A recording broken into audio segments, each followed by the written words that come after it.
Joining me now, Congresswoman Maxine Waters of California. Congresswoman, you've been very outspoken about the president's behavior. Your view of you believe that there was collusion, I think, is your operating thesis. What do you make of Bob Mueller's appointment? Well, I have said this recently. I want to see all of the investigations go forward. We are in a very difficult situation trying to get to credible investigations without conflicts of interest.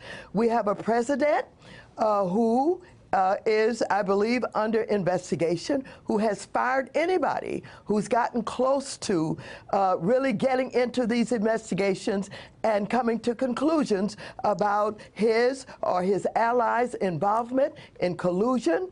And so while I welcome Mueller being appointed by the new Deputy Attorney General. Don't forget, it was this Deputy Attorney General who was involved in preparing a memorandum that supposedly was involved with firing Comey.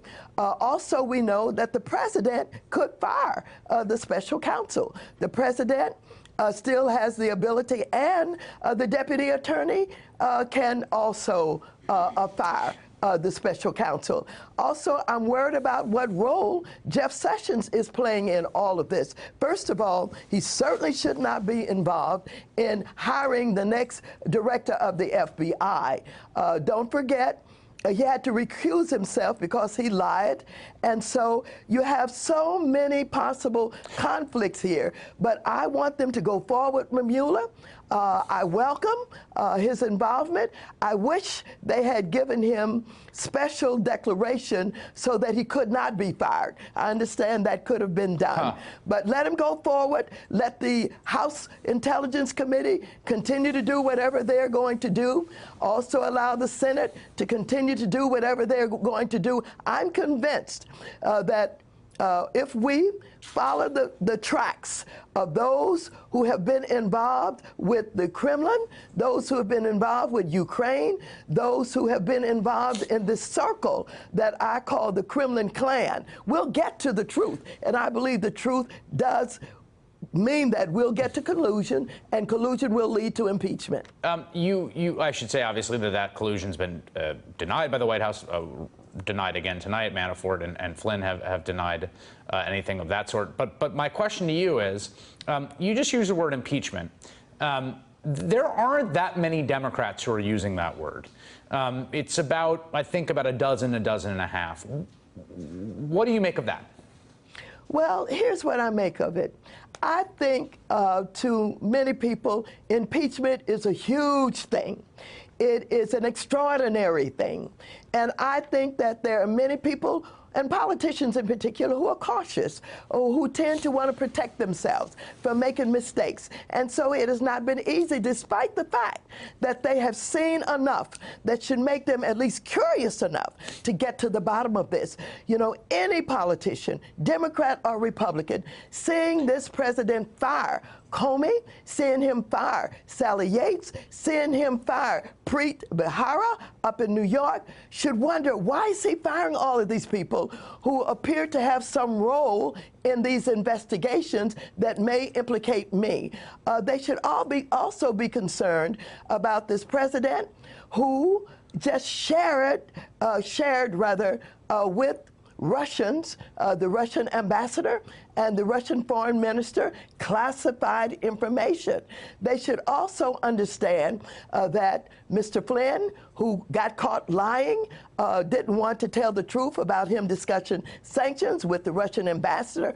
All of this should make them really want to know if, in fact, any of this occurred, because they know that if it occurred, it would lead to impeachment. Well, and so they should come forward. They just perhaps don't have quite the courage yet. Justin, as I noted at the top of the show, Justin Amash has referenced impeachment. Cabello down in Florida, who represents a district, if I'm not mistaken, that Hillary Clinton actually won, I think has referenced impeachment, at least has used the word. I want you to respond finally to this quote. You've served in your capacity as a member of Congress for some time.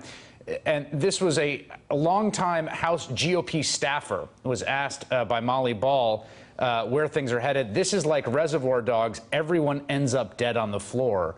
Do you think Republicans are panicking privately? Well, I do. I do think that they are worried. I think that they are really upset with this president about these revelations that's unfolding every day. I think that they don't know how this is going to play in their districts. They wish it would just go away, but they know it's not going to go away. That's why we got to the point where we have a special counsel that will certainly make the White House and the Republicans in both the House and the Senate look better, that they are at least trying to do something. And so they had no choice but to try and make some movement on this. Yes, I think they're worried. I don't think they're going to roll out easily. But in the final analysis, I've always said, if we connect the dots, if we get the facts, and if we find that this president has been involved in undermining our democracy, if we can bring forth the facts that will show that they tried to undermine and disrupt our elections, they won't be able to stand with him. They won't be able to claim that they love America. They won't be able to claim that they're patriots. They're going to have to get away from him, and they're going to have to join with those of us at that point who are calling for impeachment. Well, I believe that. I don't think anyone disagrees that if the fact pattern that you are confident exists emerges, then that's the case. Congresswoman Maxine Waters, thank you for being with me. You're so welcome, and thank you. Hey there, I'm Chris Hayes from MSNBC. Thanks for watching MSNBC on YouTube. If you want to keep up to date with the videos we're putting out, you can click subscribe just below me, or click over on this list to see lots of other great videos.